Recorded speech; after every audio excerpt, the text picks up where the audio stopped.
Представляю Леонида Васильевича Коновалова. Передадим ему трубочку. Добрый день.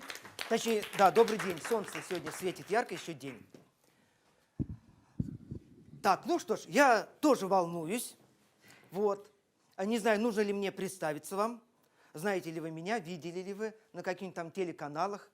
ТНТ, Первый, Звезда, РЕН-ТВ. Не видели, да? Хорошо. Но моя основная работа, я читаю лекции в Институте кинематографии, ну и в Московской школе кино. И вот много лет читаю уже теорию и практику монтажа. И сегодняшняя наша тема будет «Почему кадры не монтируются?». Если у вас будут вопросы, практически посередине нашего разговора, задавайте. Я постараюсь на них либо ответить, либо сказать, что мне нужно для этого, какой файл показать, чтобы ответить на эти вопросы. Потому что мы сегодня постараемся обсуждать в основном одну тему. Почему кадры не монтируются? Ну, вы уже наверняка прочитали немалую массу всяческих работ на эту тему. В интернете множество всяческих статей. Вот. Много правил существует. Я постараюсь все эти правила, которые существуют, большинство, ну или, по крайней мере, 90% этих правил, соединить в одно маленькое предложение. Оказывается, если мы разберемся, почему кадры не монтируются, от чего, почему это происходит, понимаете, то тогда будет понятно, что нужно сделать, чтобы они смонтировались. И не нужно придумывать разные правила. Ну, эти правила мы потом посмотрим на экране, обсудим и так далее. Оказалось, дело вот в чем. Оказалось, что наши правила, которые придумывают, значит, режиссеры, монтажеры, они основаны на физиологии зрения. Догадывались об этом? И вот если мы чуть-чуть поговорим с вами о физиологии зрения, то тогда вы скажете, ну, все понятно, почему у меня вот в этом месте монтируется, а в этом месте не монтируется. Итак, впервые, значит, игрушки, основанные на физиологии зрения, появились давным-давно, больше там 180 лет назад. Всяческие там, может быть, видели там всякие фенокистископы, зоотропы и так далее. А сегодня я хочу вам показать устройство, которое называется тауматроп. Ну, вы наверняка видели вот такие вот устройства и знаете, да, что если на одной стороне нарисовать кружочка тауматропа, птичку, а на другой клетку, то при быстром вращении у нас получается, что мы видим два изображения одновременно. И вы даже знаете, от чего это происходит. От чего? Дело в том, что есть такая особенность нашего зрения, которая называется зрительная память. Знаете об этом, да? Конечно, знаете, но просто поскольку мы с вами встречаемся первый раз, вы, конечно, стесняетесь, проявить свою эрудицию. Вот. Дело вот в чем, что когда вы видите первую картинку, ну, например, птичку, а вторую картинку клетку, то сначала, как вы понимаете, ваш глаз запоминает одно изображение, потом картинка переворачивается, но ваша зрительная память продолжает держать. Понятно, да? Это изображение, и вы, сразу получая второе, видите два одновременно. И вот многие работы там 1830-х, 40-х годов, то есть давным-давно, были посвящены тому, как узнать, какое время зрительная память держит зрительный образ. Как для этого поступали? Вот. Я вам покажу это на примере, догадались, да? Сотового телефона. Значит, просто у меня в сотовом телефоне есть, как вы догадались, обыкновенный фонарик. Вот брали обод колеса, привязывали туда раскаленный уголек и вращали. И вот если я буду вращать, например, 1 оборот в секунду, раз машина, 2 машина, 3 машины, вы видите движущийся огонечек. Если я буду делать 2 оборота в секунду, например, вот так, да, или 3 оборота в секунду, понятно, да? Вы, наконец, увидите, но если мне удастся сделать, например, 5 оборотов в секунду, мне иногда, скажем, в хорошие моменты удавалось это сделать, то вы увидите полный непрерывный круг. Это говорит о том, что вот в течение, там, допустим, 1/5 доли секунды, пока я двигал рукой, наш зрительный образ, понятно, запечатлевался на нашей сетчатке. Поэтому можно сказать, что вот образ, который держит наш глаз, он примерно равен чему? ну если за 1/5 доли секунды, примерно 1/5 секунды. Когда мы начинаем читать других исследователей, те говорят, нет, где-то 1/8 секунду или 1/10 секунду. Ну, примерно мы не будем спорить, все, конечно, зависит еще и от яркости, понятно, да? Но мы запомним, что примерно там 1/5, 1/8 и так далее. Понятно, да? Вот, когда мы смотрим кино на экране, 24 кадра в секунду, то, допустим, за 1/8 долю секунды сколько кадриков проходит на экране? Ну, примерно. 3 кадрика. Понятно, да? Вот нам понадобится, если 1/6 доли секунды, значит, будет уже 4 кадрика. Вот потом я вам расскажу, зачем я вас об этом спросил. Так вот, однажды сын известного астронома Джон Гершель баловался вот такой игрушкой талматроп. Он нарисовал на одной стороне собачку, вот, а на другой стороне конуру. Вот была такая собачка и вот такая примерно конура. И он подумал, сейчас я начну вращать и увижу, что... А вот и ничего подобного. А этот случай описал Шипулинский в книге «История кино на Западе». Он рассказывает так. Когда кружок талматропа завращался, вдруг Гершель увидел, что собака высунула голову из конуры, потом спряталась, потом опять высунула, потом опять спрятала. Я не поверил и попытался повторить этот эксперимент. Давайте посмотрим, что у нас получится. Итак, вот я меняю картинки местами, и вы видите, что вы видите? Странная вещь, что собака дергается то туда, то сюда. Что, не так, разве? Ага, хорошо. Вот, смотрите, например, обратите внимание на ноги собаки и вот, допустим, на эту часть вот, конуры. И вы увидите, что вы увидите? Что вдруг ноги собаки превращаются в вот эту часть конуры, а ушки собаки превращаются в верхнюю часть конуры. Замечаете, да? И только лишь если я начну быстро-быстро вращать вот так вот, два изображения менять, а быстро сколько раз в секунду? Сколько зрительная память держит? Да, то есть если я буду, например, 5 раз в секунду менять изображение, 5 или там, некоторые говорят, 1/5 секунды, 1/8 секунды, значит, если я буду менять там 5 или 8 раз в секунду изображение, понятно, да? Только тогда я увижу, что? Два изображения вместе. Но если я буду вращать медленнее, менять картинки медленнее, тогда я начинаю видеть некую странную вещь. Вот то, что происходит, трудно понять словами. И объяснить даже. Что-то дергается, что-то там меняется и так далее. Наиболее близкий термин, который подходит для объяснения, называется морфинг. Знаете, есть такая компьютерная программа, которая переделывает одно изображение в другое. Раз, изображение превратилось в одну картинку, раз, в другую, плавно. Вот то, что примерно наблюдаете, называется морфинг. Да? Ну, я смотрел литературу и увидел, что этого термина нет своего названия, поэтому я и придумал свое собственное название. Называется это достраивание. Понятно, да? Потом, когда через много лет спросят, а кто такой Коновалов? Говорит, это тот, который открыл 3 закона в кино. Да, знаем. Понимаете, да? Короче говоря, я обнаружил, что в кино существует 3 закона. И вот постепенно вам буду об этом рассказывать. И сегодня мы чуть-чуть коснемся только самого первого закона способа существования кадра. Понятно, да? Вот.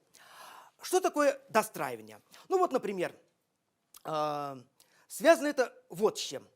Показываю вам, допустим, картиночку из мультфильма. Значит, полет, помните, на диких гусях, да? И если я меняю картинки не очень быстро, вы видите, что гусь машет крыльями. Но на самом деле там 2 статичные фотографии. Понятно, да? То есть у нас есть опыт жизненный, понятно? Мы видели много раз, как птицы машут крыльями, много-много лет за этим наблюдали. И когда нам показали одну картинку и вторую, мы сразу сказали, что мы сразу нашли в своей памяти, на что это похоже. Вот, например, когда вы разговариваете на английском языке или слушаете, ну там на любом иностранном языке, какое-то слово, сразу, чтобы понять, что это такое, вы обращаетесь куда? В свою память. И говорите, это слово означает вот то-то, то-то. Все понятно, да? Но когда вы разговариваете с детьми, с маленькими, у них в памяти нет запаса словарного такого, как у вас, И поэтому дети иногда могут что-то не понять. Вот мне друг рассказывает.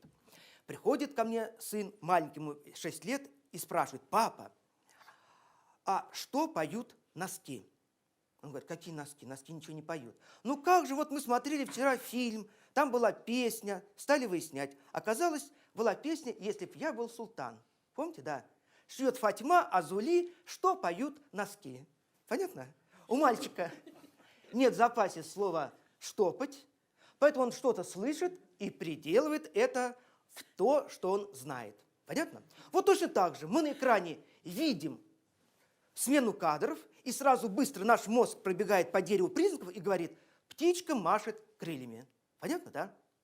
Но если, то есть у нас такой образ есть уже в памяти.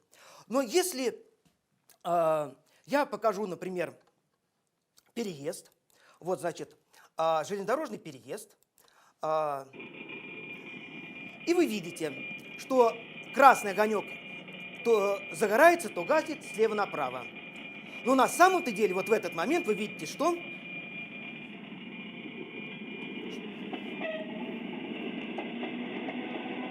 Что вы увидели? Что огонек прыгает слева направо, справа налево, слева направо. Видели, да? Согласны со мной? Но ведь с точки зрения здравого смысла это что? Абсурд. Огонек-то там внутри, вы знаете, никуда не прыгает. Это просто один погас, другой вспыхнул. А наш мозг бежит по дереву признаков и говорит: о, такое бывает, когда, понятно, огонек перепрыгивает слева направо. То есть мы видим одно, но наш мозг интерпретирует это совсем иначе. И вот такие вот особенности, которые я называю достраиванием, понятно? Мозг обращается к памяти и начинает что-то достраивать. Встречается очень часто. Ну, например, когда вы видите рекламу, движущуюся рекламу в городе, например, вот подходите к какому-нибудь кафе, значит, будет сейчас звук, а там вот надпись «Открыто». Видите, да? И вы понимаете, что надпись прыгает вверх-вниз. Видите все это. Хотя вы прекрасно понимаете, что надпись сама никуда не прыгает. Просто что? Да, то загорелась надпись то внизу, то вверху. Или вот, например, масса таких вот движущихся реклам будет сейчас под Новый год. Ну вот, например, там всяческие магазины, движущиеся рекламы, там видите, на елочках и так далее. Или вот, например, вот покрупнее то же самое видно. Или, например, колокольчики.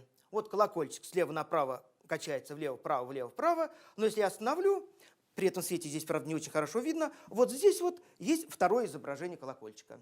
Как вы думаете, зачем я вам так подробно об этом, обо всем рассказываю? Зачем? Да дело в том, что мы сейчас с вами как раз и будем обсуждать. Оказывается, самое главное, для чего мы придумываем все правила монтажа, знаете, для чего они придуманы? Вот эти большинство правил, чтобы монтируется и не монтируется. Оказывается, когда вы берете одну картинку, например, общий план, понятно, да, человек сидит на общем плане там, или на среднем, а потом хотите присоединить крупный план. Как вы думаете, что будет делать наш мозг, минуя ваше сознание?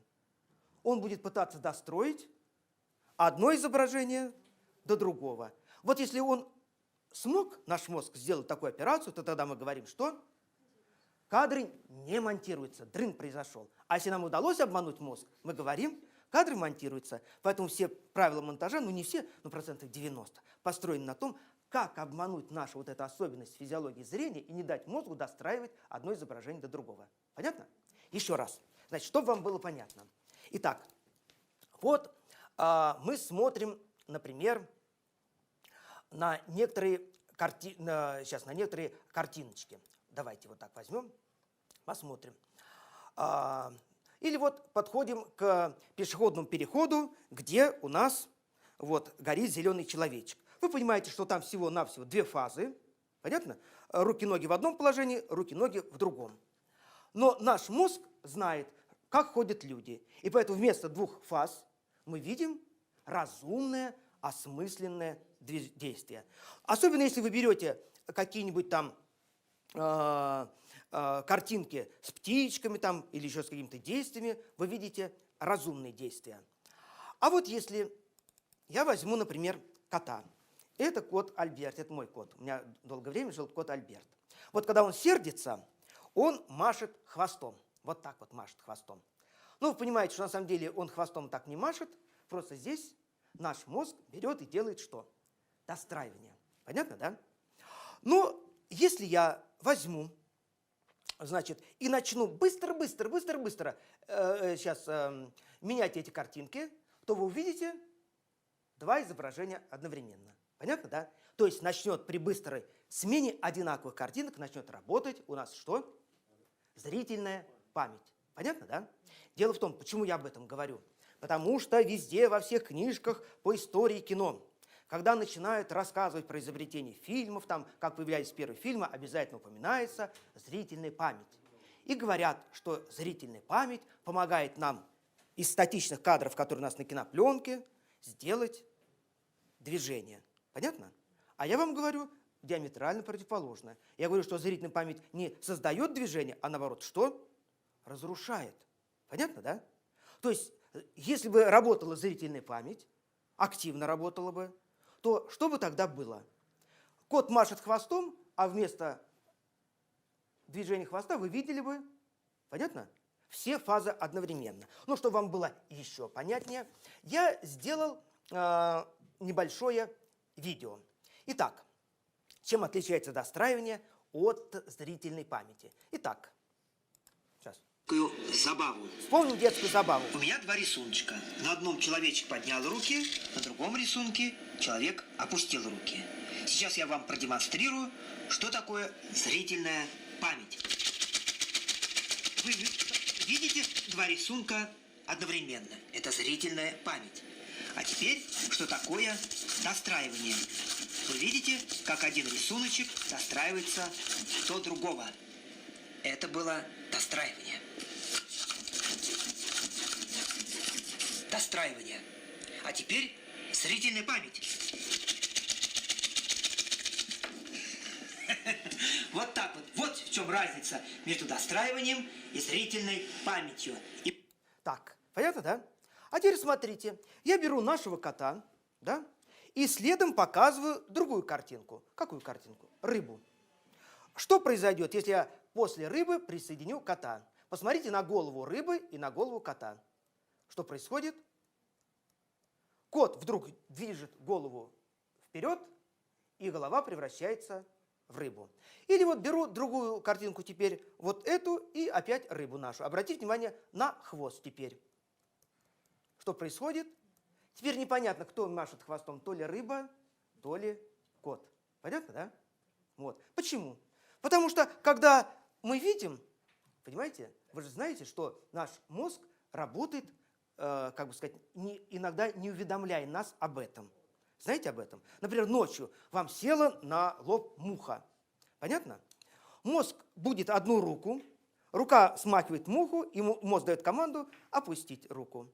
А вы даже и не проснулись, и даже не узнали об этом. Понятно? То есть он живет своей жизнью, делает что-то. Так и здесь. Вы пытаетесь сознанием что-то там повлиять, а мозг, независимо от вас, делает свою общепринятую работу. Почему он это делает?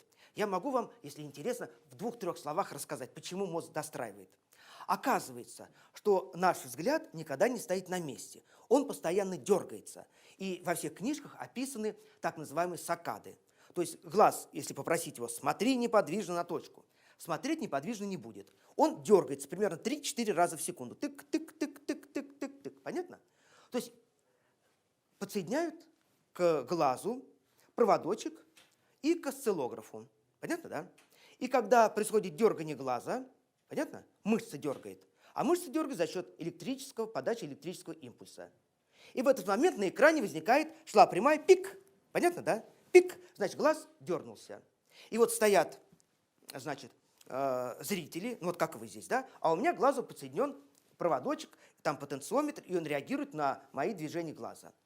И что оказалось? Идет линия, потом пик, пик. И вот вы все видите этот пик, а его не видит кто? Я не вижу. Потому что когда мой глаз дергается, в этот момент я вообще ничего не вижу. Понятно, да?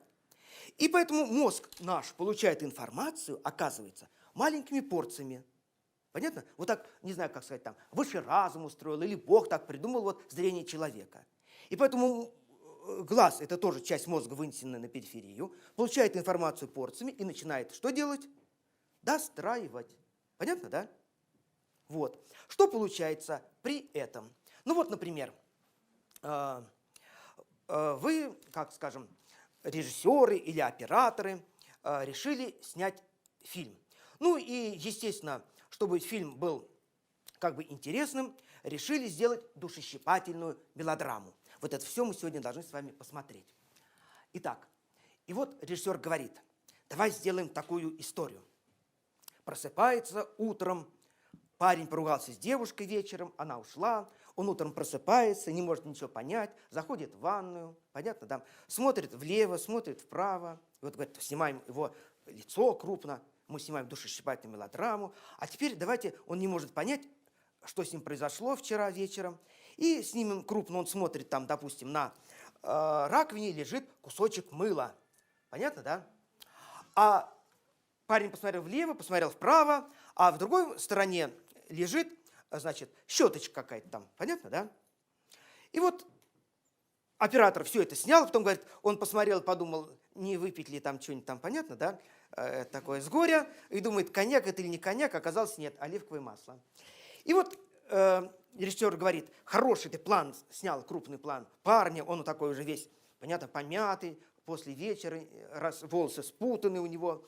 И я дальше монтирую, что он видит. Мыльница там, значит, щеточка, бутылочка. И начинает монтировать. И вдруг видит, что на экране при монтаже кадры начинают что? Скакать. Видите, поставил, был такой кадр, переменил на такой, и вы видите, происходит странная вещь под названием каким? Скачок. Вот раньше пытались внести термин «держок». Андрей Кончаловский в своей книжке «Парабола замысла» рассказывает об этом явлении. Вот я сейчас покажу эту книжку.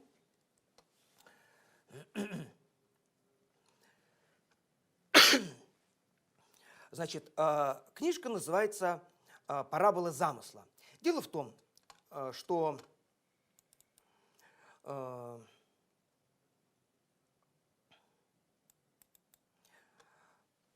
когда-то Кончаловский написал вот такую книгу, понятно, да? И назвал «Парабола замысла», потому что, говорит, вот хотите вы сделать хорошее кино. А от замысла до реализации происходит то же самое, что артиллерийским снарядом при запуске. Вы метитесь вот в эту цель, но если вы выстрелите туда, снаряд упадет ниже. А если вы хотите попасть вот сюда, вы должны метиться значительно выше, потому что снаряд летит по параболе. И вот точно так же вы говорите, я сейчас сделаю хорошее кино. Вот прям будет хорошее кино. Задумали хорошее, а снаряд упал, и получилось кино плохое. Даже чтобы сделать плохое кино, надо приложить массу усилий. А потом вы говорите, вот сейчас кино будет просто гениальное. Вот прям мне даже друг говорит, вот мы снимаем точно гениальное кино.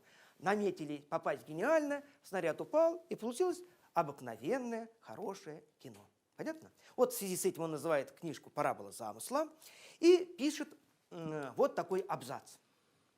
О том, что при стыке двух кадров часто не учитывается простая вещь.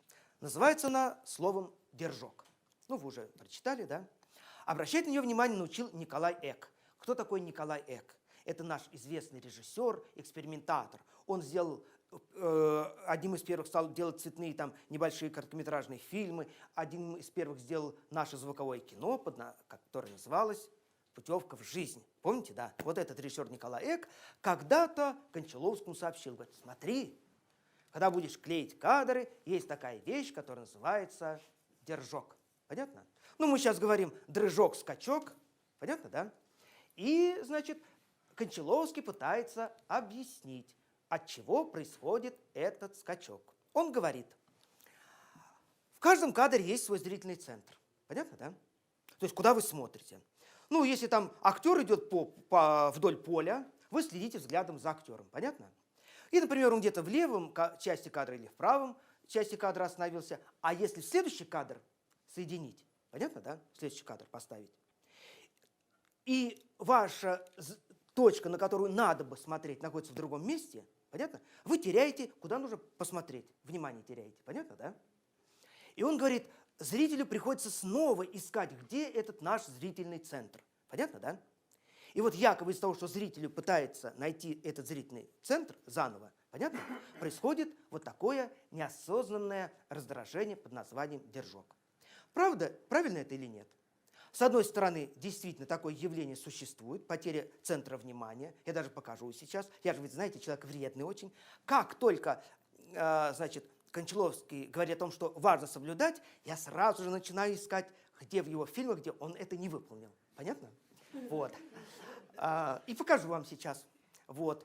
А на самом деле держок возникает независимо от того, движете вы взглядом по экрану или не движете. Понятно? Вот смотрите, показываю вам опять нашу историю, например, скажем, например, кадрик один здесь, бутылочка с леколончиком, здесь мыльница. Вот вы смотрите на какую-нибудь там точку экрана и не двигайте взглядом. Понятно, да? И скажите, будет ли скачки? То есть, понимаете, скачки происходят независимо от того, двигаете вы взглядом или нет. Наш мозг сам автоматически делает достраивание. Понятно?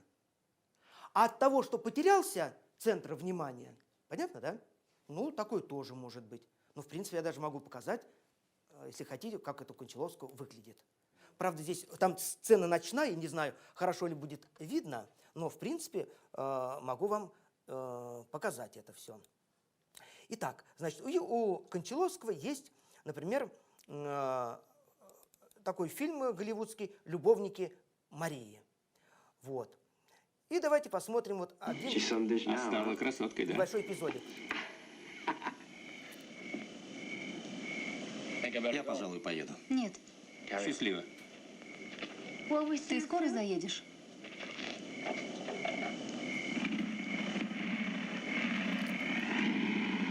Догадались, что хочу спросить? Догадались? Итак, смотрите. Вот у нас был один план, средний, так? Вот скажите, когда меняется этот план на другой, на более общий, куда вы смотрите? Вот смотрите просто, не напрягайтесь, просто как обычно смотрите кино. Вот где остановился ваш взгляд? Понятно, да? Итак. Стала красоткой, да?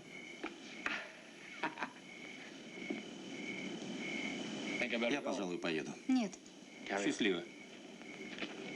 Ты скоро заедешь? Итак, куда вы смотрите все? Да. А заметили потом мотоциклиста там? Вот он где. Вот видите, да?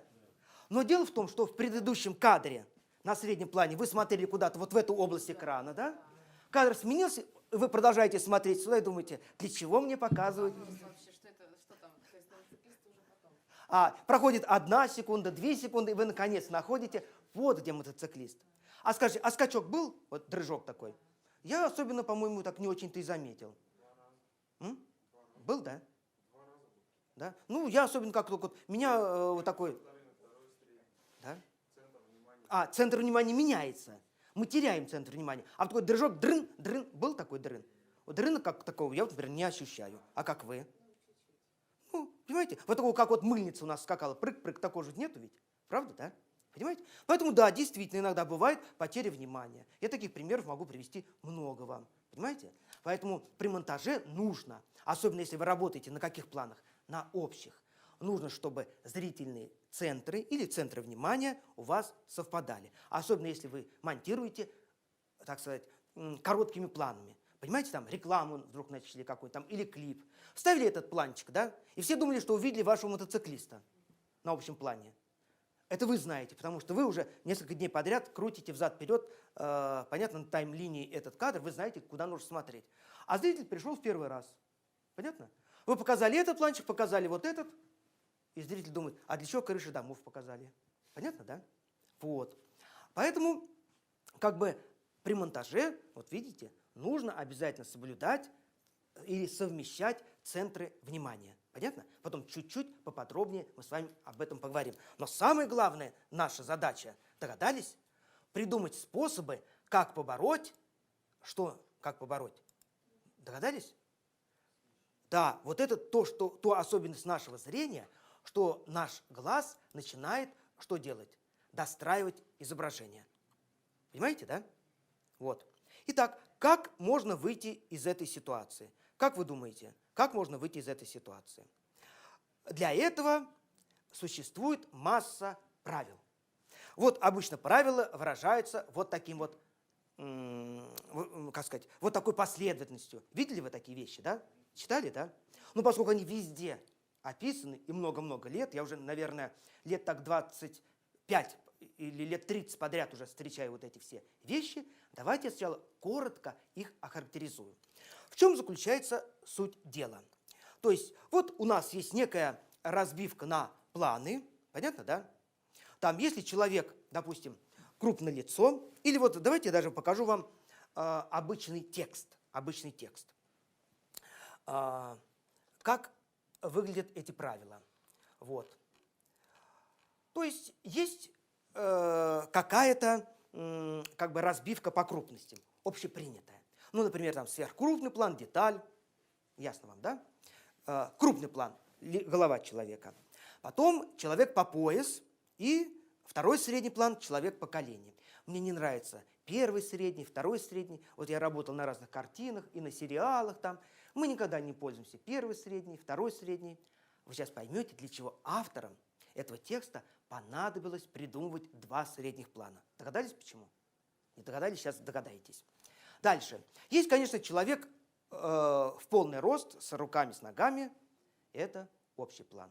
Ну, и если вы там сидите дома, где-то там на 8 этаже, выглянули в окно и увидели по улице ваш друг или подруга, знакомый идет, и вы сняли кадр сверху, фигурка человека внизу очень маленькая. Это дальний план. И вот начинают авторы рассуждать. Вот, допустим, я хочу соединить два плана. Вот здесь я снимаю, делаю какое-то действие, понятно? Веду репортаж, или вот там снимаю с двух камер и хочу смонтировать вот там, например, ну, как я тут говорю или как вы слушаете. И, как вы догадываетесь, что уже как бы кинематографисты выработали определенные правила. То есть, например, когда мы одного героя снимаем разными планами. Вот если мы возьмем общий план, понятно, да? Вот общий план аудитории, да? И потом я присоединю вот крупный план. Как зовут вас? Виктор. Вот Виктор, крупный план, понятно? То вам после общего плана не будет понятно, где Виктор находится. Понятно, да? Вот. Вы скажете, ой, а где он был там на общем плане? Поэтому говорят, вот сразу переходить с общего на очень крупный лучше не делать так. Будет дискомфорт. Точно так же говорят, когда мы берем, и вот Виктор сидит, слушает здесь, да? Мы сняли его по пояс. А потом подошел на один шаг и сделал укрупнение по грудь. И вы догадываетесь, что произойдет. Понятно? Если такого плана, вот такой произойдет так называемый дрын. Дрын, что-то дернется. Понятно? Поэтому авторы говорят, вот нельзя вот сильно менять масштаб крупности и нельзя мало менять крупности. Понятно, да? Вот. Потому что если мы чуть-чуть изменим, тогда чуть-чуть будет скачок. Вы все с этим сталкивались, да? Сталкивались? Ну, конечно, сталкивались. Вот. Поэтому они говорят, вот лучше, чтобы у вас не было как бы ошибок в монтаже, соединять через один. Например, дальний план человека соединять с человеком по колени. Полный рост соединять с человеком по пояс. А человек по пояс соединять там с крупным планом. А крупный план соединять с человеком по колени. И вот, как мы уже видели на рисунке, вот на этом рисуночке, видите, идет тоже. Вы берете некий дальний план и соединяете его со вторым средним. Там дальше второй средний соединяется с крупным. А там, скажем, если хотите общий план, то лучше соединить с первым средним, то есть с поясным. Нужно ли придерживаться этих правил? Как вы думаете? Нужно ли придерживаться? Мое мнение на этот счет такое. Эти правила были придуманы, ну, примерно в 30-е, 40-е годы прошлого века. То есть им уже лет так 80. Почему в 30-е, 40-е годы? Появился звук кино, и фильмы стали больше походить на длинные спектакли. Понятно? И когда вы снимаете спектакль, Вы говорите, как расставить камеры, чтобы склейки были нормальные. И вы говорите, одна камера держит общий план, другая там, допустим, поясной. Тогда будет нормально, или поколенный. А третья камера держит крупный. Тогда я могу переходить с одной крупности на другую, и все будет нормально. Понятно, да? И поэтому эти правила пригодны больше всего для съемки какого-нибудь там спектакля. Понятно?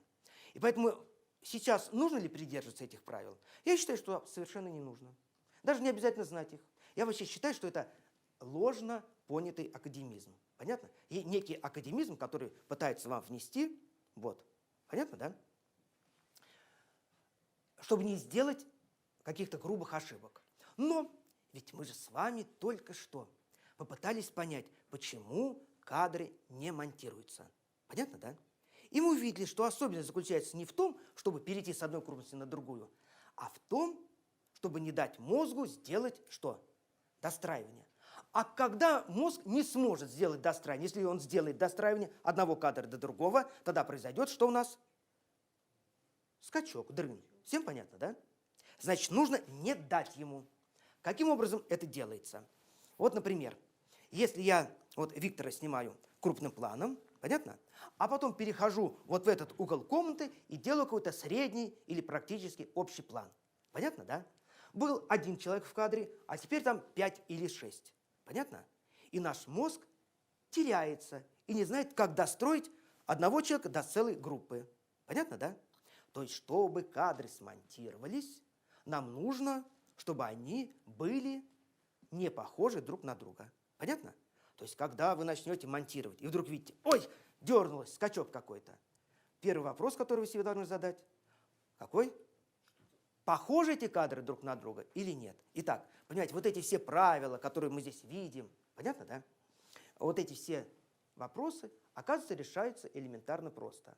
То есть нужно сменить крупность настолько, чтобы следующий кадр, что? Был не похож на предыдущий. Понятно? В свое время замечательный режиссер Михаил Ром даже придумал такое правило. Называется оно, это правило, монтаж по контрастности. Понятно, да? То есть вначале он думал, Михаил Ром, помните, там «9 дней одного года», «Обыкновенный фашизм», великолепный документальный фильм и другие. Значит, фильм про Ленина. Вот. И вот он говорит, когда я начинал только работать в качестве режиссера, я думал, что хорошо соединятся планы, которые близкие, похожи друг на друга, значит, они должны соединиться. А оказалось, на монтажном столе возникает скачок. И тогда я понял, что нужно монтировать по контрастности. Понятно? Общий план соединить там с крупным планом или там каким-то поясным планом. Вот. Ну и вы, как вы понимаете, догадываетесь, что я тоже посмотрел, где бы у Ромы найти примерчик, понятно, да? Где это не выполняется. Вот давайте посмотрим маленький кусочек. Маленький кусочек. Итак.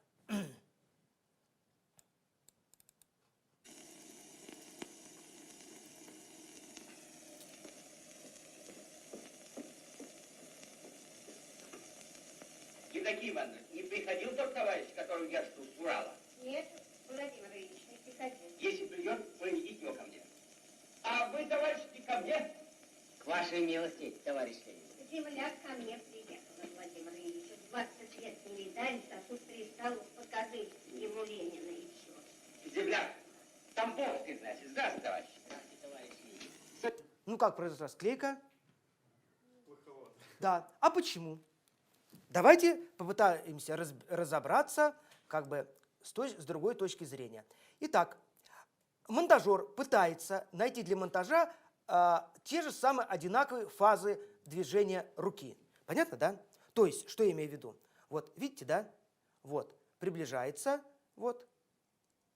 И примерно на этом же месте, когда руки почти что касаются друг друга, пожимая, понятно, да? Монтажер делает переход. Это как бы с точки зрения правильности фазы движения все хорошо. Но что происходит у нас с точки зрения физиологии зрения? Догадались, что? Вот смотрите, наша фигурка Ленина сейчас находится в какой части кадра? В правой. А буквально за долю секунды до этого она была у нас где? Ближе к центру. Значит, что же происходит? Что же наш мозг видит? Идет Владимир Ильич сюда, понятно, да? Доходит, сейчас смотрите, доходит сюда, поворачивается, поворачивается, то есть дошел до середины, поворачивается, начинает двигаться, шел, начинает двигаться к нему, и вдруг оказывается в следующем кадре где? То есть он отпрыгнул назад и пошел. То есть Владимир Ильич идет, здравствуйте, отпрыгнул назад и пошел сюда. Понятно, что происходит? То есть наш мозг вот видит темная движущаяся масса. Понятно? А наши глаза всегда следят за движущимися объектами. Знаете вы об этом, да? Вот. Я помню, знаете, однажды ехал в троллейбусе. Было очень холодно, было очень морозно. У меня был насморк. И я из кармана, значит, достаю носовой платок. Так вот, раз достаю, и вдруг половина троллейбуса раз поворачивает голову на меня. Потому что, когда мы делаем какое-то резкое движение, да, вы будете замечать за собой, как вдруг все оборачивают на вас внимание. Это наше особенное зрение, потому что зрение устроено так, что оно должно охранять человека от всяких бед. Поэтому если боковым зрением человек увидит что-то движущееся в глубине, там сбоку, он сразу же поворачивает там взгляд, чтобы понять, представляет это опасность или нет. У нас на краю зрительного поля есть так называемые детекторы, клетки-детекторы, которые реагируют на малейшие движения. Поэтому если вдруг там кто-то, вот знаете, бросил там снежок какой-нибудь, вы сразу же, понимаете, инстинктивно там вот или отпрянули, или еще что-то, или что-то мелькнуло вот здесь сбоку, вы сразу раз туда что-то перебросили взгляд. Понимаете, да? Вот. И точно так же вы следите за движущимся объектом, он шел, бац, прервался и здесь. Понятно? Значит, еще раз мы приходим к мысли какой? Что если вы хотите, чтобы ваши склейки выглядели нормальными, понятно, комфортными, ну, есть такой термин комфортный, мне не нравится, что склейка должна быть комфортной, потому что на самом деле монтажную склейку мы делаем совершенно по другим причинам. Что, ну, если вы хотите, чтобы склейка была, ну, сказать, не вызывала ощущения плохого монтажа, значит, вам нужно опять прийти к выводу. Нужно совмещать что? Центры внимания. Понятно, да? Вот. И если вы будете делать такие вещи, выполнять, понятно, да? То тогда вы увидите, что все вот эти вот правила, которые написаны, нужно общий план соединять там вот с поясным, они все не имеют никакого значения. Хотите, соединяйте средний план со средним планом, понятно? Хотите, соединяйте общий план одного и того же человека с одним и тем же общим планом. Хотите, соединяйте как хотите, понятно? То есть я сейчас буду вам показывать, когда, казалось бы, ну давайте вот, с каких планов? Ну давайте хотя бы покажу, как на общем плане, то есть вот вам говорят, как вы думаете, могут ли смонтироваться два плана, если на одном один человек на общем плане стоит, и на следующем плане опять он один, на фоне светлого там какого-нибудь там фона, опять он один. И это общий план, и тот общий план смонтируется или нет? Вы сразу скажете, да нет, не смонтируется. Но мы же знаем правила, как это можно выйти из этой ситуации. Понятно, да? Смотрите, мы берем, например, посмотрим кусочек, вот, ну, догадайтесь, некой рекламки. Вот. Итак, давайте посмотрим. Полосатые вещи станут твоими. С 15 января по 15 марта просто зарегистрируйся. Сейчас, смотрите. И вот смотрите дальше. Вот общий планчик. Как вам, на ваш взгляд, смонтировались кадры? Еще раз показываю. Вот парень бежит на общем плане, на белом фоне совершенно. Смонтировались? Да. Смонтировались. Почему? Потому что ваше внимание приковано к чему? К движущемуся вот этому. Да. А он при смене плана, смотрите, где траектория прервалась в одном месте, понятно, да? То есть он облетел вот так вот как бы вокруг, и с этого же места начинает продолжать движение в следующем плане. Поэтому у вас ощущение, что траектория полета не прервалась. Понятно, да? Центр мы зрительный, центр внимания совместили, и вы говорите, кадр теперь монтируется. Точно так же, вот, например, я смотрю, показывают там дельтапланериста. Понятно, да? Или там летит дельтапланерист, или там вертолетик какой-нибудь, или геликоптер какой-то, ну, неважно что. Понятно? Сейчас уже много летающих всяких предметов. И вы снимаете, держите его, и, как правило, план общий. Вот летит ваш там вертолетик, ну, допустим, вы снимаете сейчас очень много, продается, знаете, да, вот этих вот летающих, как они называют, квадрокоптеров, да, и вот вы снимаете общий планчик, понятно, да, в одном месте, потом снимаете в другом месте, понятно, да, смонтируются ли два общих плана. Вам сразу скажут, два общих плана не будут монтироваться, но мы-то знаем, чтобы два общих плана смонтировались, надо, чтобы они были, что? Не похожи друг на друга. Поэтому в одном общем плане ваш геликоптер летит на фоне неба, а в другом кадре, вот панорамка была, и вы снимаете его на фоне дома или на фоне деревьев. Там общий план и там общий план. Монтируется? Конечно, монтируется. Понятно, да? Конечно.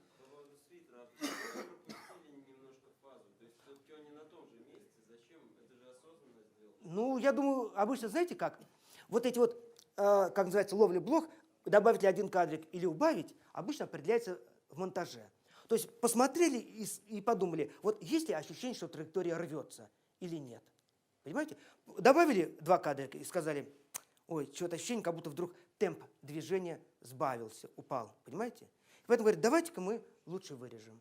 Понимаете? Я думаю, вот по таким причинам. То есть вы гоняете на монтажном столе, вначале вам кажется, что все хорошо, нормально, нужно подождать там полчасика, часок и свежим взглядом взглянуть еще раз и посмотреть, монтируется или нет. И тогда вы принимаете решение. Да, нужно вот кусочек маленькой фазы вырезать, например, или наоборот добавить еще чего-то. Понимаете? Но вот так по ощущению, вроде пролет прошел нормально, и как бы ощущение, что что-то там прервалось, не было. Вот давайте покажу вам кусочек.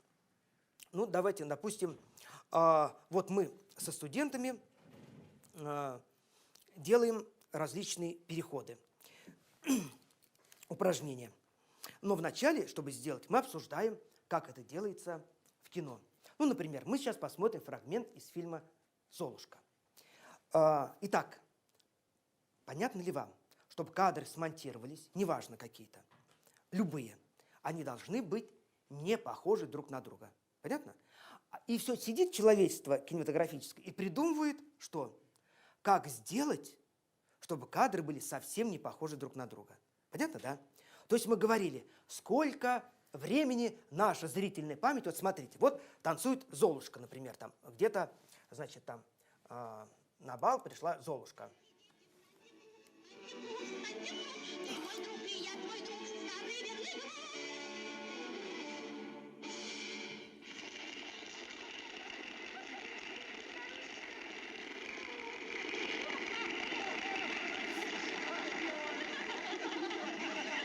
Итак, вот мы после общего плана перешли, ну, на крупный план.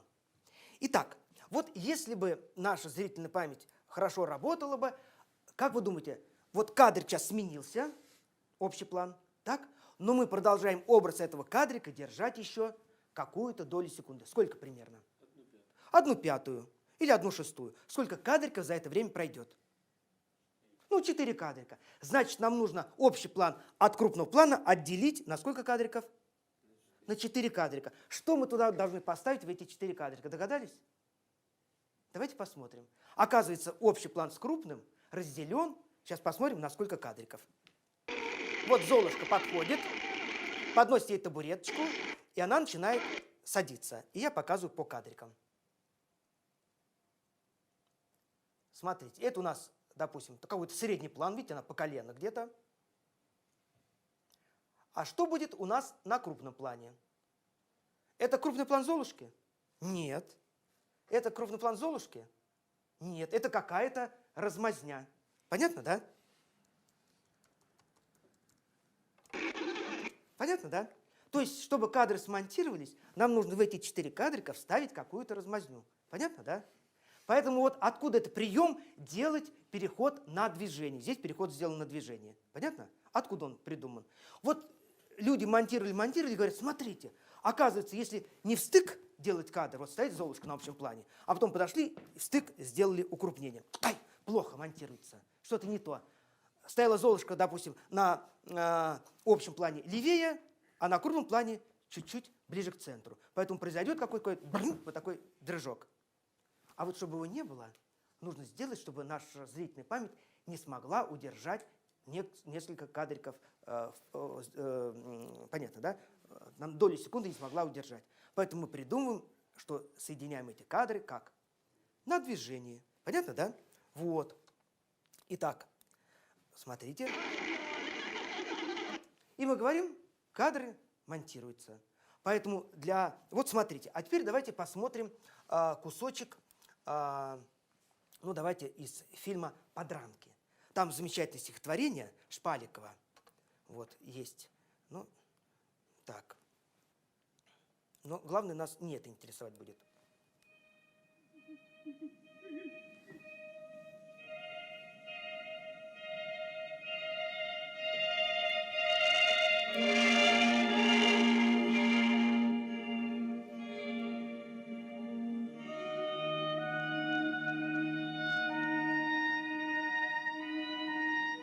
По несчастью или к счастью, истина проста. Никогда не возвращайся в прежние места. Ну, дальше стихотворение идет. Как, на ваш взгляд, произошла склейка? Переход с общего плана на укрупнение. Давайте посмотрим, как, на ваш взгляд.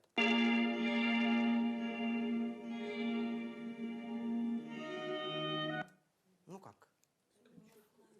Да. Вот смотрите, во-первых, ваш центр внимания на общем плане был где-то вверху, а тут внизу. Понятно, да? И еще просто, конечно, здесь, как видите, небольшая яркость нам не позволяет увидеть это все, так сказать, в более контрастном свете.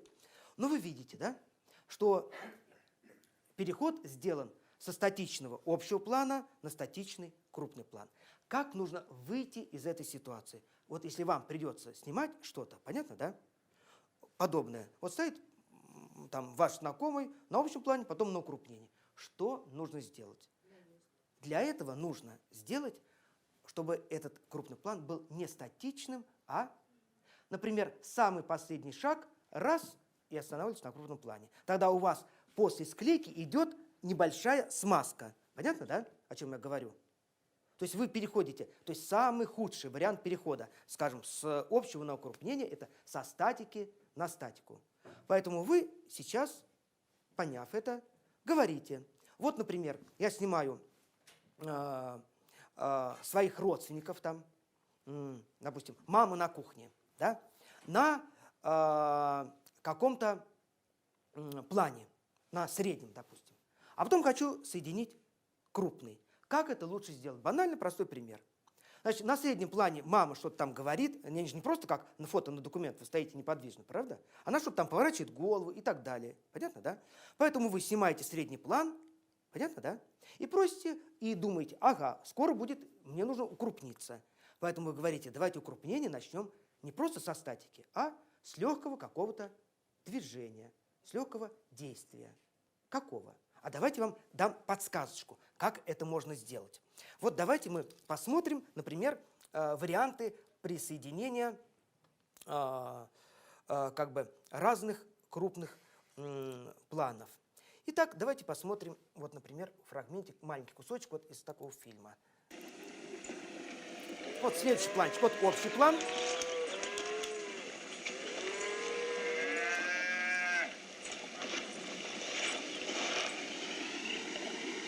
Итак, как произошла склейка, переход с общего на крупный? Нормально. Смотрите, что мы сделали. Вот у нас, значит, наш там, герой идет, подходит к лошади, поворачивает, значит, шел в правую часть кадра, поворачивает в левую часть кадра. И тут мы раз и на движении перешли. Вот если бы он подошел, скажем, к седлу, остановился, понятно, да? На общем плане. И потом мы приклеили статичный крупный план. Было бы не очень хорошо. Понятно?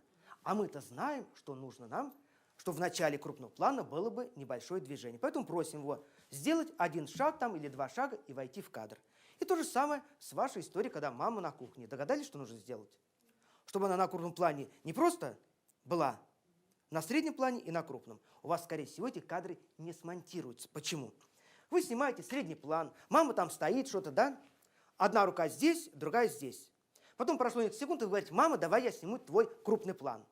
А мама уже эту руку, которая была здесь, вот на плече что-то, опустила и эту подняла. И у вас получается теперь что? На крупном плане рука левая вверху, на среднем правая. И вы говорите, ой, совсем не монтируется. Но если вы сделаете крупный план с чего? Вот с такого движения, понятно, да? То есть мама что-то стоит, разговаривает, вот, но она не прикована, да? А потом делает шаг и говорит, ну-ка, дочка, давай помоги мне вымыть посуду. И когда вот эту фразу «ну-ка, дочка», вы делаете, крупный план ставите, мама раз входит в него и говорит что-то. Понятно, да? Можно вход сделать не только вот так вот, можно сделать какой? Как вход можно сделать? Например, не только сбоку, можно сделать, например, фронтально. Например, мама там режет что-то на среднем плане, понятно? А поднимается уже на каком плане?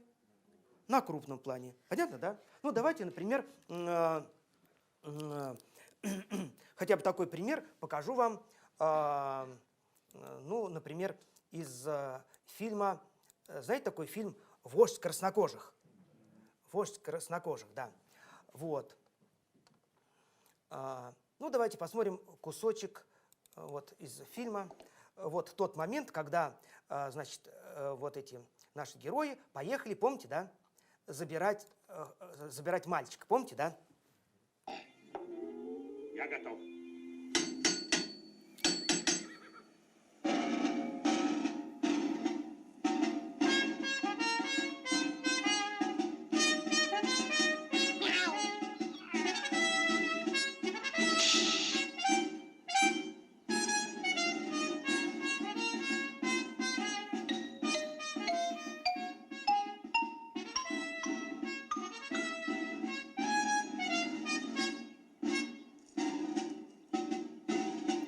А теперь смотрите, вот у нас общий план.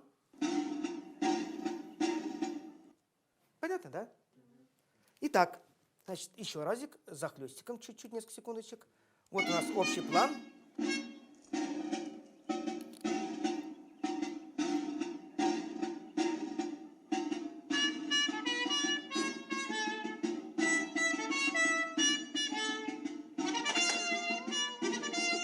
Итак, понимаете, в чем дело? Скажем, если у нас по терминологии вот это даже какой план? Даже не общий, а даже дальний план. Можно ли к дальнему плану присоединить сразу вот такой крупный? Можно? Вы скажете, вот я прочитал схемку 30-х годов, значит, прошлого века, что вот 70 лет назад говорили, что так делать нельзя.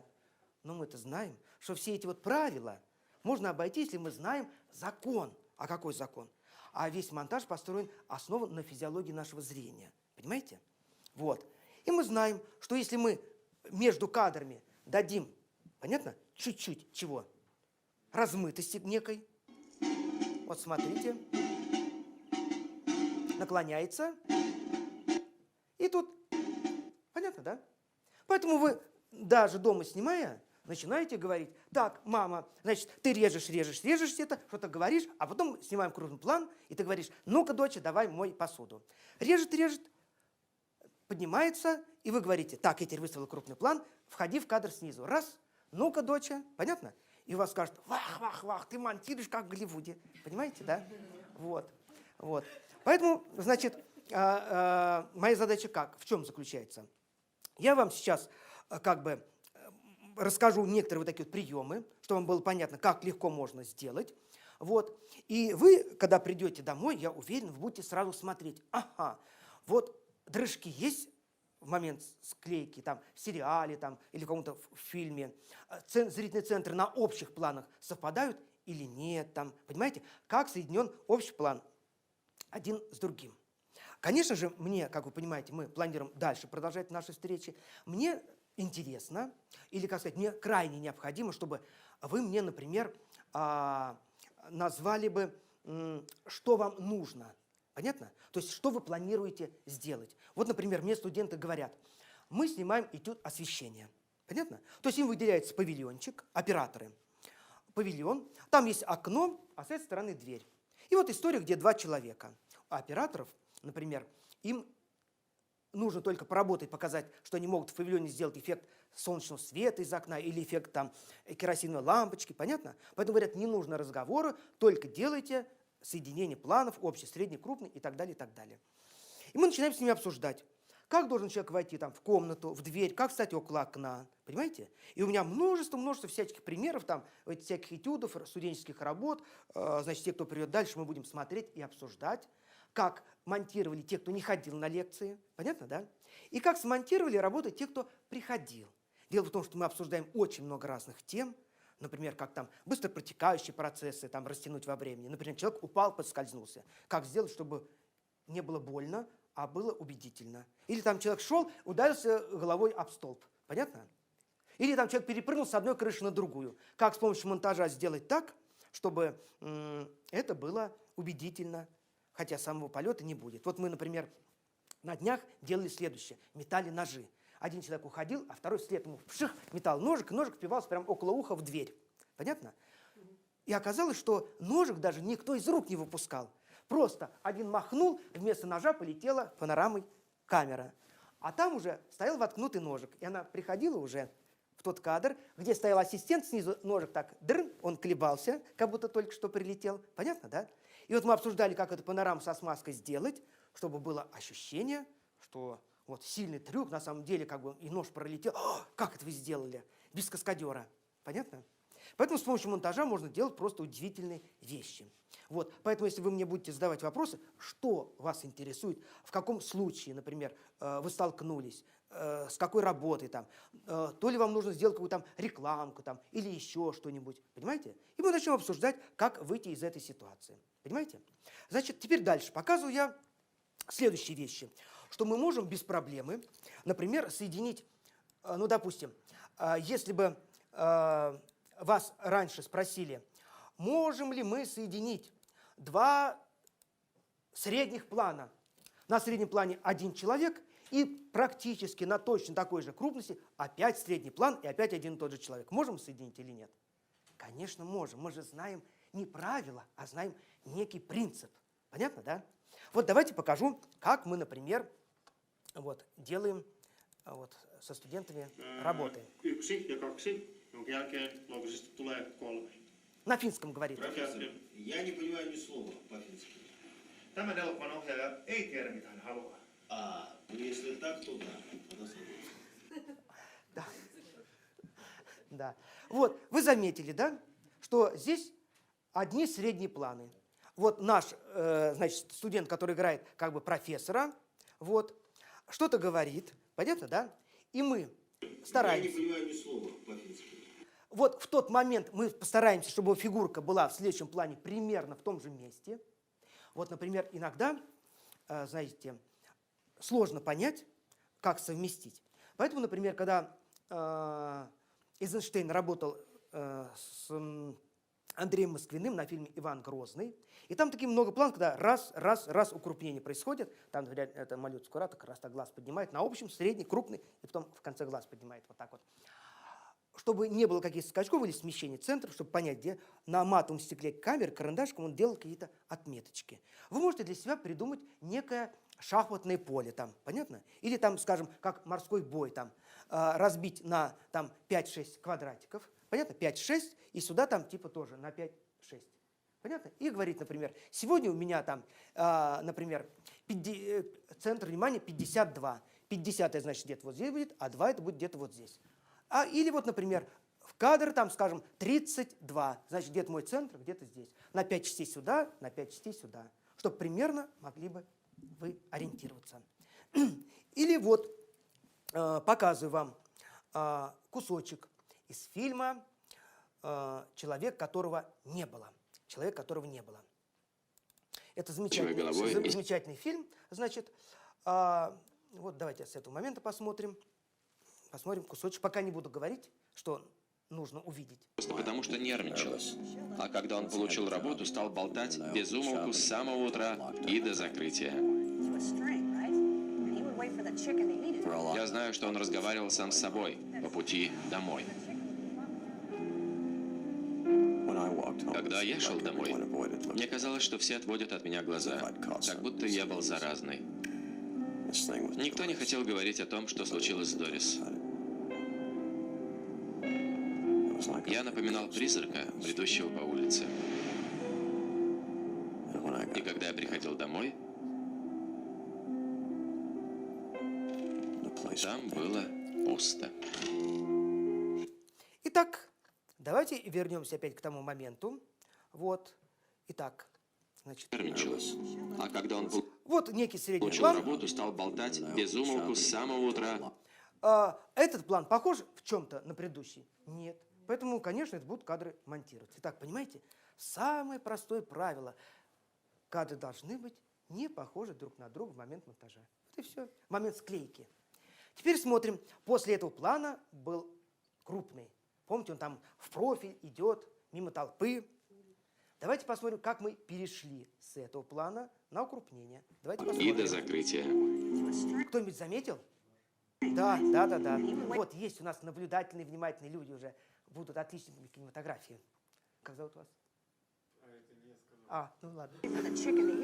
Я знаю, что Итак, он разговаривал смотрите. сам с собой по пути домой. Понятно, да? Да. Когда машина проезжает и закрывает часть изображения, ну или машина, или даже вот, смотрите, когда человек проходит где-то здесь вот, видите, по переднему плану. Я знаю, что он разговаривал сам с собой по пути Понятно? Машина проезжает, и когда машина отъезжает, уже у нас здесь другой план. И даже по переднему плану, видите, прошла фигура человека, и вот когда крупно, либо фигура человека закрывает большую часть кадра и проходит, автомобиль проезжает, вот этот прием называется шторка. Может быть, по-английски он называется как-то иначе, и я привык, что это как бы называется шторка. То есть нам между кадрами можно делать что? Шторки. И вот я смотрю, сериал вот снимает один мой знакомый оператор, очень хороший оператор, у него этих шторок там полным-полно. Вот стоят там, значит, вот, там люди, ну, там милиционеры разговаривают, смотрят на футбол, а потом на футболе бегают там, ну, понятно, футболисты. И вот они стоят на среднем плане, разговаривают, а следующий общий план начинается с чего? По переднему плану пробегает футболист и шторкой на долю секунды закрывает, открывается и уже футбольное поле. Понятно, да? Вот такой прием – шторка. И если вы посмотрите, этих шторок в фильмах, в клипах немерено. Я посмотрел клип «Black and White» этого Майкла Джексона. Там этих шторок один эпизод сменяется через другой, только через шторки. Вот он танцевал там, значит, в одном месте. Ну, кто придет на мастер-класс, мы будем разбирать. Танцевал в одном месте, а следующий в павильон. И вдруг, понятно, да? Чтобы перейти из одного кадра в другой, по переднему плану подпрыгивает человек, там, значит, пропрыгивает, закрывает на долю секунды кадр, открывается уже другое место. Понимаете, да? И вот таких шторок очень-очень много. Мы будем специально разбирать и осваивать этот прием под названием шторки, как соединять. Итак, но смотрим еще дальше. А дальше в этом фильме происходит то, что как бы побоятся сделать все кинематографисты. Когда я шел Ну, как вы понимаете, здесь задумку режиссера. Все идут напротив, а он один в одном направлении. домой, мне казалось, что все отводят от меня глаза, как будто я был заразный. Никто не хотел говорить о том, что случилось с Дорис. Какой следующий план будет, смотрите? Я напоминал призрака, бредущего по улице. Примерно такой же план. Более того, ничего не изменилось, ни ракурс не изменился. Как шел в профиль, так в профиль и идет. Вам же всегда будут говорить по правилам, понятно, чтобы монтировались. Если вы хотите соединить одного человека на среднем плане, чтобы монтировалось укрупнение, если вы подойдете по одной линии, вот Виктор, и снимете, будет такой дрын, понятно, да? Поэтому говорят, обязательно, когда вы делаете укрупнение, отойдите по углу на 30-40 градусов и снимите укрупнение с боковой точки. Знаете об этом все? Да. Нужно ли выполнять это правило? Конечно, не обязательно. Если вы знаете, как нужно монтировать. И если вы понимаете, что на самом-то деле вот эти разные ракурсы с этого угла снять, с лица, в профиль, анфас, эти направления съемки меняются вовсе не для того, чтобы кадры монтировались. Абсолютно не для этого. Изменение ракурса меняет определенное качество изображения, о котором потом будем говорить с вами. Понимаете? И поэтому изменение ракурса вовсе придумали не для того, чтобы как бы кадры хорошо монтировались. Понятно, да? То есть мы пойдем глубже. Почему? То же самое, как вот, знаете, вот, если вас попросят там, например, станцевать танец северных индейцев каких-нибудь, да? Как? Ну, вы видели, как-то они идут по кругу вокруг костра. В какую сторону? В какую сторону движется солнце? Или, например, вот танец русский в присядочку. Там, эх, яблочко. Что это такое? На самом деле это означает от моего всего сердца вам. Понятно? И вот мы танцуем, и по-русски говорим, от всего сердца я дарю все вам. Или там, помните, в испанском каком-то танце девушка срывает плод и дает его парню. И вот это движение руками, это не что иное, как она что делает? Имитирует, как срывает плод. Понятно? А когда вы, не зная причины этого, говорят, ну станцуйте, и вы начинаете там танцевать, понимаете? Получается, вы пытаетесь повторять, не понимая сути. И то же самое, когда режиссеры говорят, нужно сменить ось съемки, они не понимают в большинстве своем, для чего нужно менять ось съемки. Понимаете? А вот просто для того, чтобы так лучше монтировалось. То же самое можно сказать, для чего вот машем руками, чтобы зрителям не скучно было. Понятно? Вот. Не для этого. Есть тайный смысл. Понимаете? И вот этот тайный смысл мы с вами будем разбирать. И тогда вы поймете, понимаете, в чем заключается первый закон кино. Это будет способ существования кадра. А их всего 3. Понимаете? Вот. Так. Значит, вы видели, что можно соединить средний план со средним. Вот так. Почему соединение этих двух средних планов у нас не вызывает, дрожка, не вызывает возражения? Наоборот, мы говорим, ой, как здоровско. Почему? Давайте посмотрим термин, обсудим, который называется текстура. Понятно? Что такое текстура? Это соотношение темных и светлых пятен. Понятно, да? Вот, смотрите. Я напоминал призрака, бредущего по улице. Вот.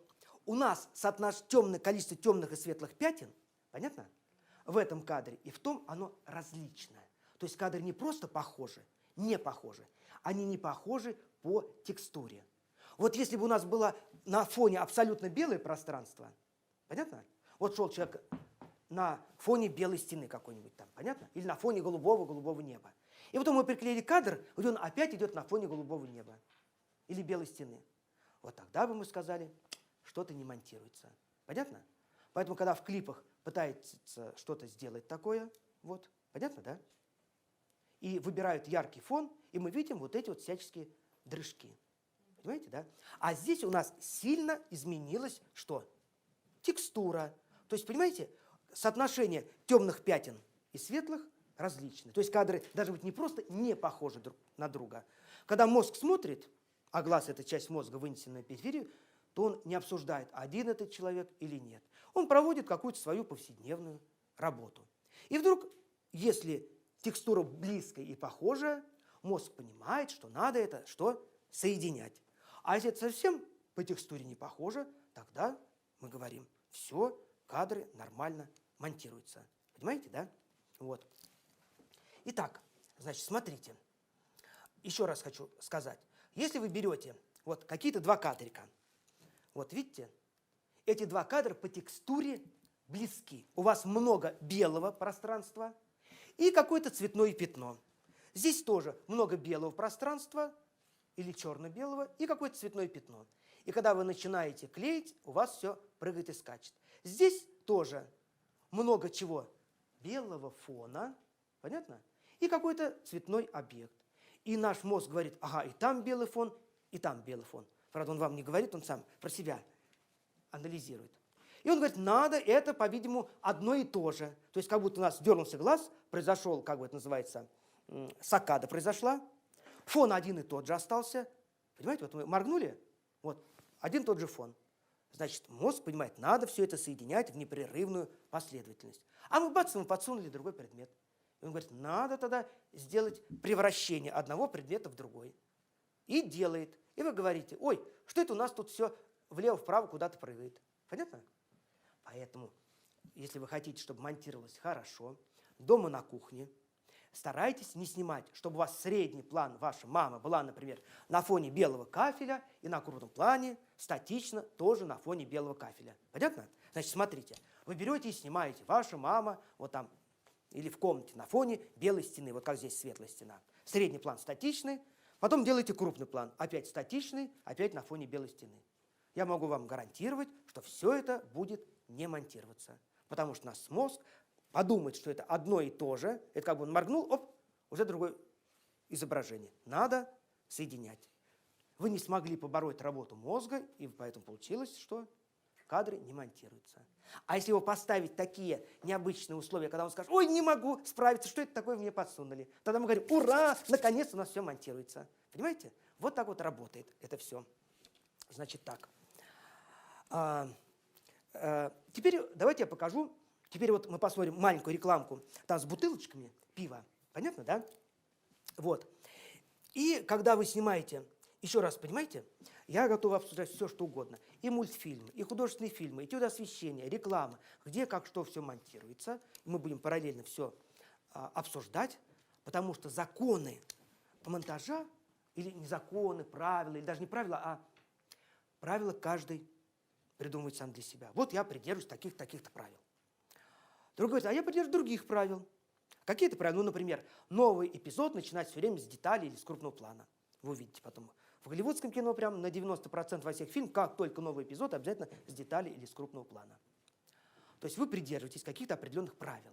Но есть принципы, которым нельзя изменить. Поэтому вы берете мультфильмы, или вот я посмотрел,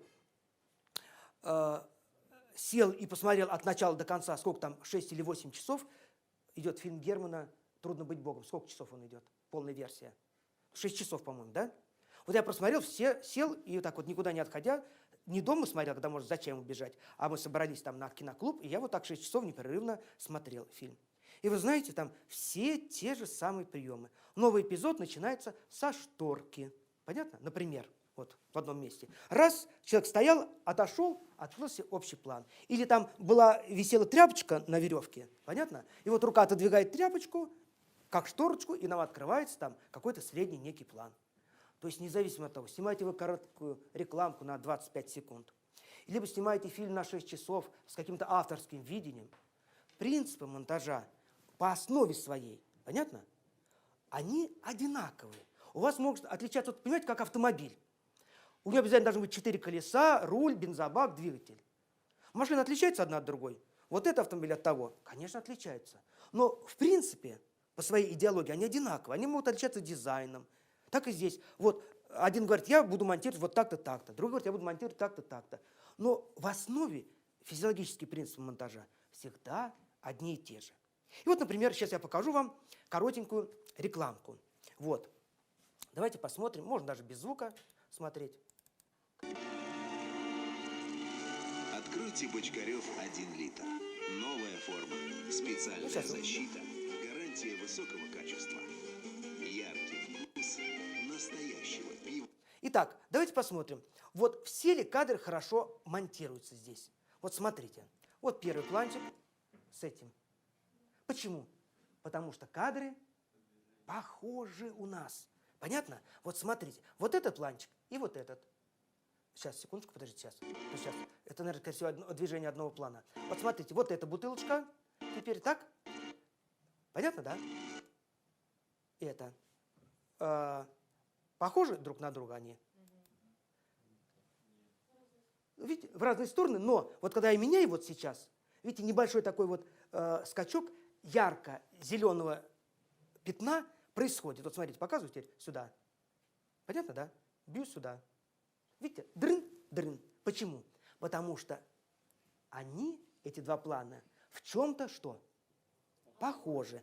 А как сделать, чтобы они были не похожи? Мы снимаем одну бутылку. А для этого вы говорите, понимаете?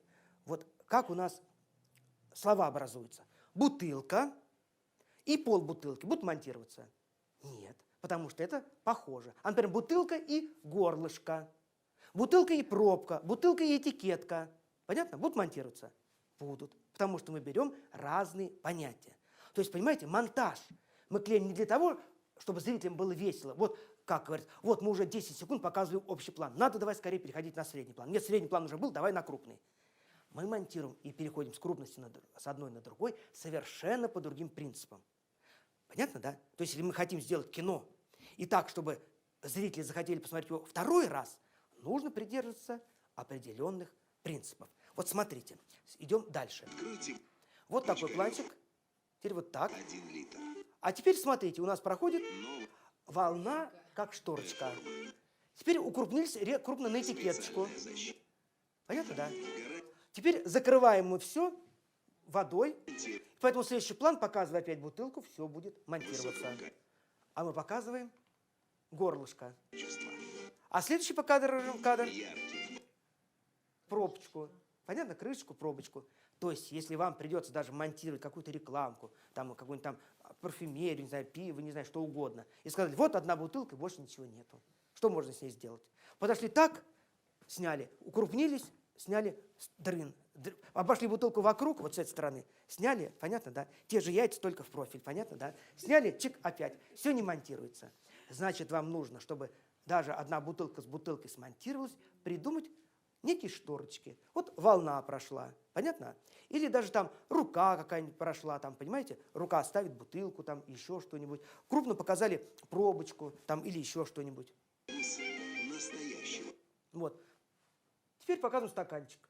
Все монтируется. Понимаете? Не надо строго придерживаться правила. Вот, если показали общий план, теперь можно только там поясной. Да как угодно монтируйте, как хотите. Потому что смена крупности делается не для того, чтобы не было скачка. Смена крупности предполагает совершенно другую вещь. Понимаете, да? Я вам сейчас открою, зачем меняют крупность. Вот как вы думаете, для чего меняют крупность? Вот это следствие, понятно? Чтобы не скучно было. Но самое главное, ради чего мы делаем. Понимаете, мы рассказываем историю, понятно, да? И крупность мотивируется тем состоянием, которое мы хотим передать. Понимаете? Вот, например, вот мы смотрели фильм «Золушка». Помните, да? Итак, что нужно было передать в этом эпизодике? То есть, смотрите, мы вначале снимали общий план. Почему у нас именно такая крупность? Почему у нас именно такая крупность? Да потому что нам нужно показать всех людей, которые участвуют в этом, понятно, танце. И мы выбираем крупность, чтобы показать тех людей, которые принимают участие. Вот они.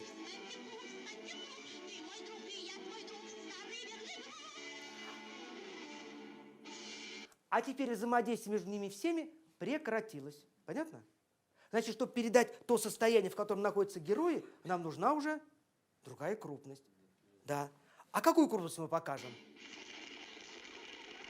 Для чего мы показываем следом вот этот план, крупный план Золушки? Да потому что она в первый раз попала на этот бал. Она радуется, и мы показываем крупность покрупнее, чтобы показать, что она рада. И тогда вот эта ее радость передается нам, зрителям, и мы понимаем. Понимаете, для чего мы сделали вот это укрупнение? Не потому, что зрителям уже надоело, 12 секунд уже шел общий план, скорее, скорее, давай показывай крупный план. Нет, не для этого. Понимаете, да?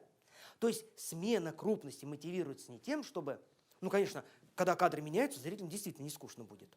Но я потом буду показывать вам телевизионные передачи какие-нибудь там всяческие, когда это доведено, ну, до абсурда какого-нибудь.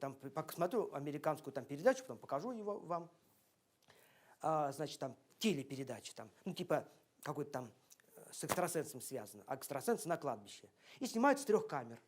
Понятно? И просто бессмысленно. Общий, крупный, средний, средний, крупный, общий, средний, крупный. Бессмыслица. Понятно? Просто чтобы каждые там 3-4 секунды мелькал кадр. Но в целом абсолютно бессмысленно. А мы же с вами собрались здесь. Для чего? Чтобы обсудить, как сделать осмысленный монтаж. Моя главная задача, как бы, знаете, глобальная, такая, не глобальная, а на подтексте. Рассказать вам, как снять и смонтировать фильм, чтобы 1 миллион человек захотели посмотреть его 2-й раз. Понимаете? Поэтому мы с вами вырабатываем принципы, почему вот эта склейка выглядит хорошо сделанной, а вот это неорганично сделанной. Понимаете, да? Вот. Ну, например, я говорю, что изменение крупности – это изменение какого-то состояния. Вот было одно состояние, танцевали, стало другое состояние. Она внимательно смотрит на эту толпу. И нам для этого изменения состояния, которое происходит по сюжету, нам нужна другая крупность. Понятно, да? Поэтому сейчас мы с вами давайте посмотрим маленькую мелодраму. Маленькую мелодраму. Эта мелодрама будет идти там где-то 1 минутку. Называется она даже у меня «Собачья мелодрама».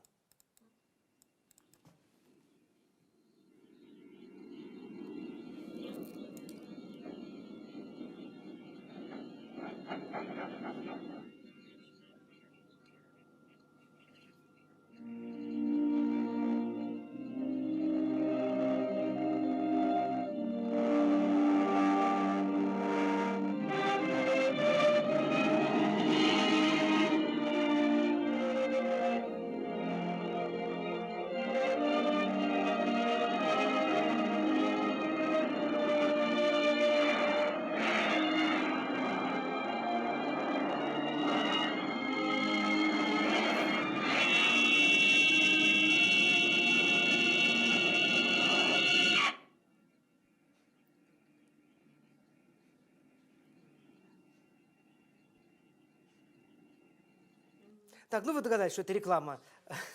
Да. Ну, покрышек, колес. Да. Да. Вот смотрите, мы посмотрели с вами мелодраму, и вы говорите, вах, вах, вах, как хорошо играют собачки, лучше, чем люди. Почему? Да потому что мы правильно подобрали что? Крупности. И определенная крупность появилась строго в определенный момент. Не просто так, общий план был, давайте теперь крупный. Нет, крупный тоже был, давайте теперь на среднем снимать. Нет, нет и нет. Вот давайте обратим внимание, когда показываются самые крупные планы вот этого песика. В какой момент? Самые-самые крупные. Их там было, по-моему, сколько, 3 или 4? Не помню, сейчас посмотрим. В какой момент показано? Давайте посмотрим. Да, смотрите. Видите, то есть мы показываем, она бежит мимо заборчика.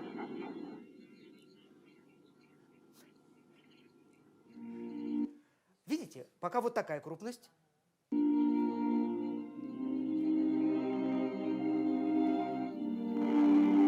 А теперь вот какая. Когда вы хотите, и глаза, когда вы в литературе хотите сказать, и глаза наполнились слезами, и вы показываете самый крупный план. Понимаете? То есть в какой момент появляется у нас крупный план. Понимаете, да?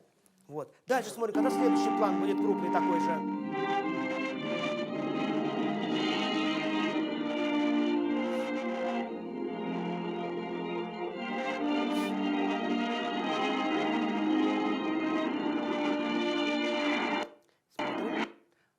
По такому кадру вы сразу понимаете, что сейчас должно произойти. Видите как? Без всяких слов. Вот такая крупность. А теперь смотрите. Сверхкрупный план. Как только вспомнил, даже глаза прищурил. Понятно, да? Второй сверхкрупный план. Да? И теперь смотрим. Прыжок.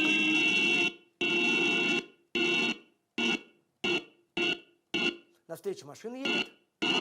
И опять сверхкрупный план. Понятно, да? Сколько у нас? 3 было, да? То есть каждый раз сверхкрупный план появляется в строго определенный момент. Когда нужно показать, что вот, типа глаза наполнены слезами, эмоция какая-то, понимаете? Другое состояние. Как же так? Понимаете? Вот когда нужно применять крупный план. Не тогда, когда сказали, ага, у нас теперь поколенный средний план, значит, следующим будет у нас вот такой крупный план. Нет, нет и нет. Вот я смотрю, сериал сейчас идет по телевизору. На общем плане входит человек, там, значит, секретарша говорит, там, Иван Васильевич, пришел там ваш знакомый, пускать или не пускать. Подошла на общем плане, а потом делают вот такой крупный план. Пришел ваш знакомый. Для чего такой крупный план? Понимаете? Вот если бы, когда нужно показывать в сериалах такой крупный план? Когда, например, она там говорит, вот такой крупный план, и говорит, пришел ваш знакомый. Понятно? И моргнула. То есть мы для чего-то показываем крупный план. Не для того, чтобы так лучше монтируется. Или уже зрителю надоело смотреть на средний план, давай скорее переходи на другую точку. Нет, нет и нет. Понимаете? И вот воспользовавшись и поняв вот этот принцип, мы теперь говорим, а ведь если состояние меняется внезапно. Понятно? Внезапно. Вот шел человек и вдруг, ой, бац, ой, меня мысль какая-то осенила. Вот тут вы имеете полное право сделать склейку, бац! Понятно? С небольшим изменением крупности. Вот смотрите, например, посмотрим, ну, допустим, рекламку, которая называется, ну, если я назову название, вы сразу же догадаетесь, о чем она.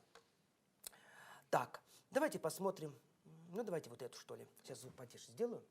Bis morgen называется по-немецки «до завтра». Tschüss. Bis morgen.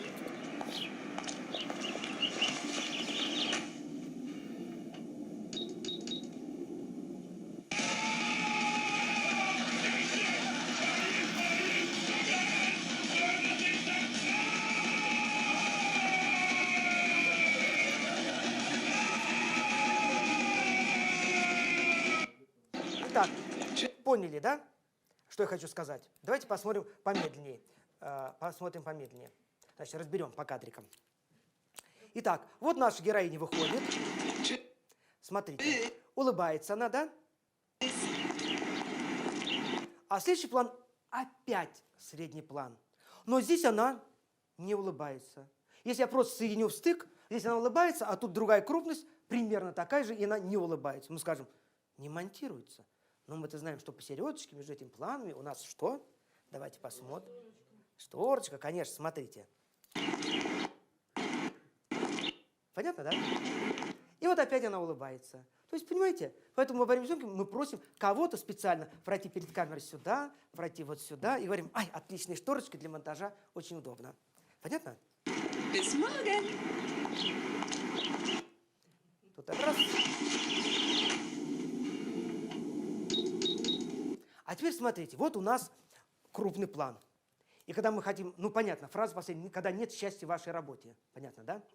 Вот, и когда мы говорим, значит, что нужно показать, что ее состояние изменилось внезапно, мы делаем изменение крупности очень маленькое. Возникает дрын, как будто ее состояние резко изменилось. Вот такая крупность. И следующий планчик, смотрите, будет какая крупность.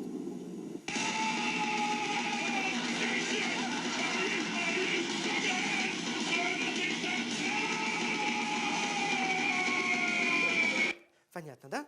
Итак, понимаете, то есть вам бы сказали бы, ну нельзя переходить вот с такого плана, понятно, вот на такой план, не монтируется. Ну, вы знаете, по-английски jump называется, да, там скачки, прыжки, как хотите по-английски. Я просто уже много лет как бы привык к нашим терминам. Вы люди молодые, вам сразу там вот этот самый там короткий джамп, длинный джамп, там еще вот эти все. А я привык по-русски все называю, поэтому, как бы сказать, мне это удобно. Вот. Значит, смотрите, что получается. Понятно? Если вы хотите показать, что состояние героя и персонажа изменилось внезапно, значит, вы делаете склейку, наоборот, какую? Дискомфортную. А у нас говорят, вы понимаете, склейка должна быть комфортная, а вот это вот исключение. Да это не исключение. Это просто определенный принцип. Если вы понимаете принципы, понимаете? Вы говорите, тогда нужно сделать чуть-чуть склеечку. И мы специально со студентами целые занятия посвящаем склейкам с маленьким изменением крупности. Понятно, да? И вот, например, сейчас покажу вам, вы удивитесь даже, покажу. Ну, такой. Ну, здесь вот, понимаете, почему они делают, я не знаю. Вы имеете в виду вот этот вот кадр, да? Вот здесь. Ну, во-первых, вот здесь, да? Почему? Ну, во-первых, я бы сказал следующая вещь. Ну, понимаете, это как бы сейчас немножко не тема сегодняшней лекции. Вот смотрите. Если вы будете пытаться делать такие вещи, что у вас происходит? У вас средний план, потом будет крупнее. У вас, в зависимости от крупности плана, меняется темп движения. Вот если я поднимаю руку, там, скажем, с бутылочкой, с бокальчиком воды, вот так, на поколенном плане, у меня бутылочка движется с одним темпом вдоль экрана. А потом вы делаете вот такую крупность. И теперь эта же бутылочка резко взлетает. Понятно? То есть вы прежде всего видите нарушение темпа движения. То есть на крупном плане либо надо было на укрупнении делать движение чуть-чуть замедленнее. Понятно? То есть смотрите, вы сейчас почувствуете. Вот она садится на этом плане, темп движения 1, а на крупном гораздо быстрее. Смотрите. Понятно? Ощутили? Прямо резко. Поэтому вы прежде всего ощущаете нарушение темпа движения. Поэтому в таких случаях, ну я не знаю, кто будет приходить, мы будем обсуждать. Надо делать смену в той точке, где нарушение темпа никто не заметит. Понятно? Я могу, пожалуйста, автомобилем сейчас показать вам такой пример.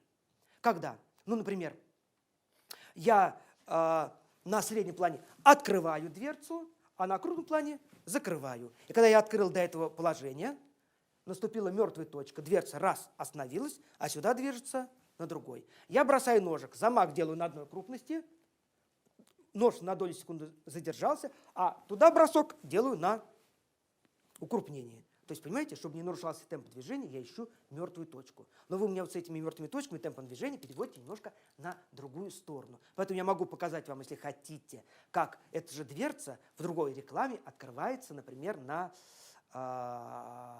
мертвой точке. Показать вам, да? Ну, давайте. Давайте. Ну, давайте посмотрим. Гололед называется.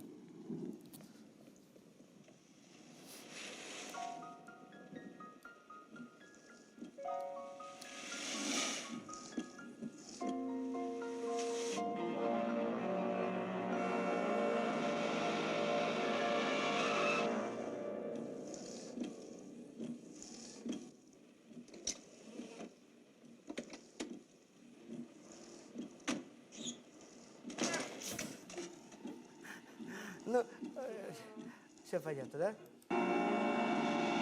Так, а давайте теперь посмотрим, как парень выходит из машины.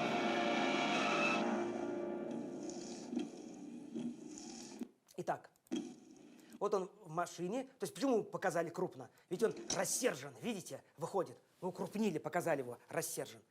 А теперь он открывает дверь, и мы показываем взаимодействующие элементы двери и человека. Смотрите. Так. А дверь на этом плане открывается, а закрывается на этом. Понятно? И там средний план, и там средний план. Но мы нашли открывание двери здесь, переход дальнейший на другой крупности. И говорим, два средних плана монтируются хорошо. Понимаете, да? И понимая таким образом, значит, понимая принцип, мы можем теперь не удивляться, когда вдруг посмотрим мультфильм, допустим, про Винни-Пуха, который идет в гости. Давайте посмотрим. Значит. Начинаться, а обед еще и не думал начинаться, Винни-Пух не спеша прогуливался со своим другом Пятачком и сочинял новую песенку. Парам, нет, не так. Прам-та-там, парам, нет, опять не так. Прум-пу-пум, пу-пум-пурум. Трам-па-пам, парам-тарам, трам-пам-пам, пам-пам. А не пойти ли нам в гости? В гости? Да, я как-то случайно подумала, не пойти ли нам в гости? Итак, смотрите. Был у нас общий план. Это какой план во весь рост? Опять общий план. Мы соединяем два общих плана. Здесь как бы Винни-Пух запутался, в трех соснах ходит. Прум-пу-пум, пу-пум-пурум. Трам-па-пам, парам-тарам, трам-пам-пам. И тут ему пришла в голову мысль. Вот как, если они не могут актерски это изобразить, сделать ощущение, что бац, к нему пришла мысль, его осенило. Что мы делаем? Переход, скачок, дрын, и все. Смотрите. Понятно? И вы ощущаете, мысль пришла. А не пойти ли нам в гости? В гости? Да, я как-то случайно подумала, не пойти ли нам в гости? Немного подкрепиться. Кто же ходит в гости? Кто же ходит в гости по утрам? И вы догадываетесь, что в этот момент Винни-Пуху опять пришла мысль, осенила. Это же не что иное, как что? Да, и теперь смотрите, что сейчас произойдет. По утрам. Кто ходит в гости по утрам? Постой. Кто ходит в гости по утрам? Тарам-арам, парам-тарам. Итак, понимаете, то есть с точки зрения, я вот смотрю Винни-Пуха и говорю, ну это же просто авангард монтажа, понимаете? Берет к общему плану, смотрите. Постой. Кто ходит в гости по утрам? Не, сейчас, подожди, чуть-чуть пораньше. Да, чуть-чуть пораньше. Так, это уже было. Ну, давай. Парам. Нет, опять не так. Прум-пу-пум, пу-пум-пурум. Трам-па-пам, парам-тарам. Трам-пам-пам, пам-пам. А не пойти ли нам в гости? В гости? Да, я как-то случайно подумала, не пойти ли нам в гости? И тут, смотрите, знаменитая фраза. Кто ходит в гости по утрам? Кто ходит в гости по утрам? Понятно? С точки зрения классического монтажа, ну нельзя так монтировать. Был такой план, чуть-чуть дрын, укрупнились и опять. А теперь смотрите, сейчас опять будет общий план, но эта крупность мотивировалась тем, что они обсуждали что-то между собой. Постой. Кто ходит в гости по утрам? Тарам-арам, парам-тарам. А сейчас после этого пойдет более общий план. И... Кто ходит в гости по утрам, тот поступает мудро. Известно всем тарам-парам, на то оно и утро. На то оно и утро. А куда мы идем? К тебе, конечно. Скучная вечерняя пора, хозяева зевают. Но если гость пришел с утра, такого не бывает. Такого не бывает. А у тебя что-нибудь есть поесть? И сейчас вы догадываетесь, будет... У меня есть еще один воздушный шарик. Опять бац, чуть-чуть. Да. Нет, мы, пожалуй, к тебе не пойдем. А то получится, я иду в гости, а ты не идешь. Ага. Тогда пойдем к тебе. И они пошли, и для следующего состояния, то есть вот для этого состояния они стоят разговаривают одна крупность, пошли уже другая крупность. Да, если гость пришел с утра, ему спешить не надо. Кричат хозяева, ура, они ужасно рады. Они ужасно рады? Постой, теперь получается, что я не иду в гости. А заметили, опять скачок был, заметили все это? Вот, видите, если вы посмотрите еще раз этот мультфильм, это просто, говорю, авангард. Тем, кто придет, мы потом будем разбирать и другие серии из «Пятачка», там ракурсные съемки, там еще что-то. Там много так интересного. Поэтому я говорю, вот или смотрим мы мультфильмы, или рекламу, или сериалы, и художественные фильмы. Везде в них есть, если глубоко копнуть, что-то общее, какие-то определенные принципы. И если мы освоим эти принципы, мы сможем сделать фильм такой, что ваши зрители захотят посмотреть его второй раз. А ведь как бывает. Вы говорите, давайте я покажу фильм, там, сколько минут, 15. Все говорят, боже мой. Я там была на лыжах, катался с гор, там ездил там в Карпаты. Давай посмотрим, вам интересно. А все ваши друзья ставят спичку в глаз и думают, когда же это закончится? Понятно? Поэтому с теми, кто придет, мы обязательно будем обсуждать вот эти принципы. Будем разбирать много, как сейчас, реклам, клипов и так далее. Покажем студенческие работы, как они выполняют задания, что получается, что не получается и так далее.